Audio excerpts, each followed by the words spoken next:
ये नमस्ते प्रणाम दोस्तों, कैसे हैं आप सब। उम्मीद करते हैं आप सब अच्छे होंगे, स्वस्थ होंगे, मस्त होंगे।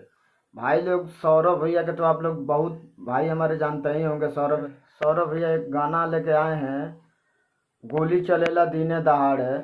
भाई लोग, आप लोग तो मालूम है, आप लोग का इस टाइम के दौर में सब कोई चाहता है कि रंगदारे बन जाए।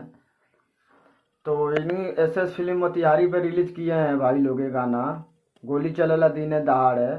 एकदम समझिए तो एकदम अपराधी टाइप का वो गाना है। और आप लोग से क्या बताएं भाई, जो कि डेली सुबह ही सुबह उठ के डेली गाली देते रहते हैं। वो खुद तो आप लोग जानते हैं वो रंगदार आदमी है, अपने को खुद को रंगदार बोलते हैं और डेली गाली इतना देते हैं। फेसबुक पे, इंस्टाग्राम पे, हर चीज़ पे, यूट्यूब पे सुबह ही गाली देना स्टार्ट कर देते भाई। तो ये अपना ही कंपनी से रिलीज किए हैं एसएस फिल्म मोतिहारी पे। तो जाइए भाई लोग, एकदम धुआं उड़ा के देखी जा। अभी हाल में एकदम विवाद भइल बहुत, डेली भाई सौरभ भाई तो गाली देते हैं। तो चलिए भाई लोग, आज के लिए इतना ही काफ़ी है। बस हम यही चाहते हैं भाई लोग कि आप लोग से हम बता देना चाहते हैं कोई ऐसा बात। बाकी आप लोग का मर्जी, गाना सुनिए ना सुनिए वो आप लोग का मर्जी है भाई लोग।